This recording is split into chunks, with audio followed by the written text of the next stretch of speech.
Assalamualaikum warahmatullahi wabarakatuh. Jumpa lagi bersama saya Reski, dan pada kesempatan kali ini saya akan mereview tentang pengkajian keperawatan. Sebelum masuk, saya ingin memberitahu kepada teman-teman kalau format pengkajian keperawatan yang akan saya bahas kali ini mungkin tidak sama untuk kita semua ya.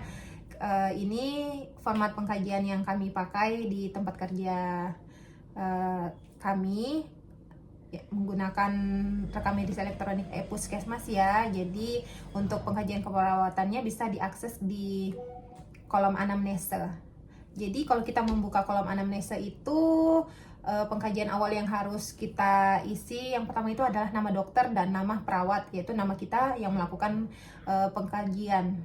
Terus keluhan utama di sini saya ingin kita sama-sama memahami kalau keluhan utama itu cuma satu, teman-teman.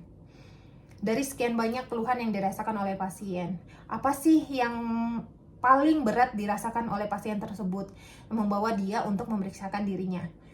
Di sini contoh ya, pasien datang dengan keluhan sakit kepala, pusing, mual, dan muntah.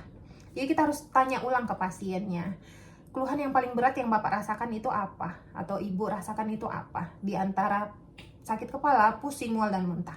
Kalau pasien mengatakan sakit kepala, yang paling nggak bisa dia tahan keluhannya di antara semua itu adalah sakit kepala. Jadi keluhan utama kita cukup buat sakit kepala sebagai keluhan utama, dan yang lain itu kita buat di keluhan tambahan.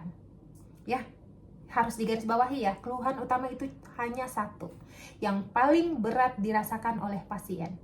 Dan untuk lama sakit, di sini adalah lama sakit keluhan utama.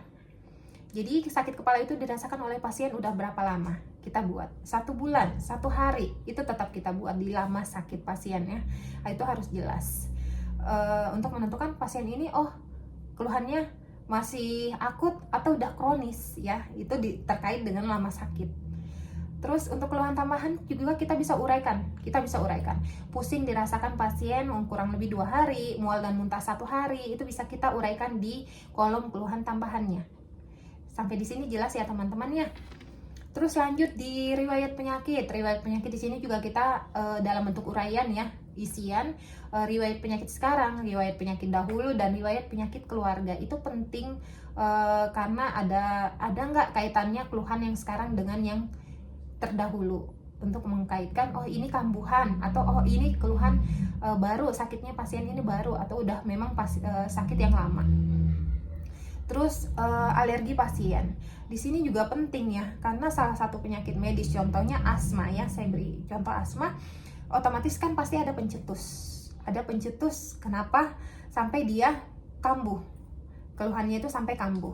Jadi kebanyakan itu pasien asma mempunyai alergi di udara, banyak udara ataupun debu atau apa, itu kan harus jelas di faktor alergi pasiennya. Kita harus memang betul-betul mengkaji dan buat di situ, sehingga nanti kita bisa tarik benang merah edukasi pasien tuh apa, nanti kita buat dari hasil anamnesa kita.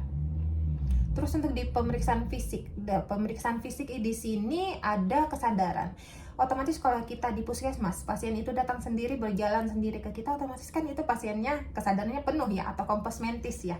Jadi untuk scoringnya saya rasa nggak terlalu penting ya, karena untuk scoring penurunan kesadaran ini mungkin lebih sering digunakan itu di ruang tindakan atau di ruang UGD. Ya, khususnya pasien-pasien memang yang mengalami penurunan kesadaran. Jadi tingkat kesadaran di bawah kompos mentis itu kan banyak ya, mau somnolen, sopor, ataupun sampai koma, itu akan jelas di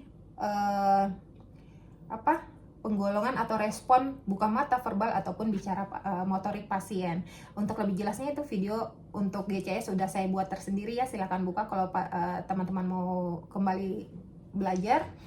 Terus untuk pemeriksaan fisik selain kesadaran itu otomatis tanda-tanda vital ya. Tanda-tanda vital itu penting. Dan untuk pemeriksaan fisik yang head to toe akan saya buatkan video tersendiri teman-teman ya. Untuk di pemeriksaan fisik yang head to toe-nya akan saya buat video, karena durasinya mungkin bakalan lama, jadi akan saya buat terpisah. Lanjut di asesmen nyeri. Di asesmen nyeri ini karena keluhan pasien tadi sakit kepala, otomatis asesmen nyerinya ini pasti pasti harus kita isi ya.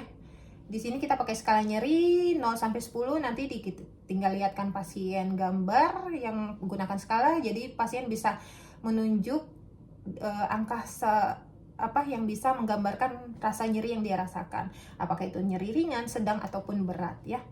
Pencetusnya juga harus jelas. Di sini kita tulis, kita uraikan apa yang menimbulkan rasa sakit itu. Itu namanya pencetus.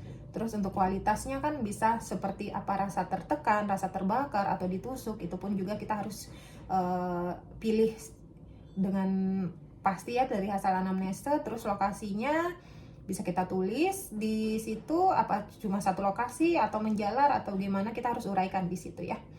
Terus untuk waktu di sini ada 2 pilihan, intermittent dan hilang timbul. Kalau hilang timbul itu kan jelas kadang sakit, kadang enggak. Tapi kalau intermittent itu dirasakan terus-menerus oleh pasien.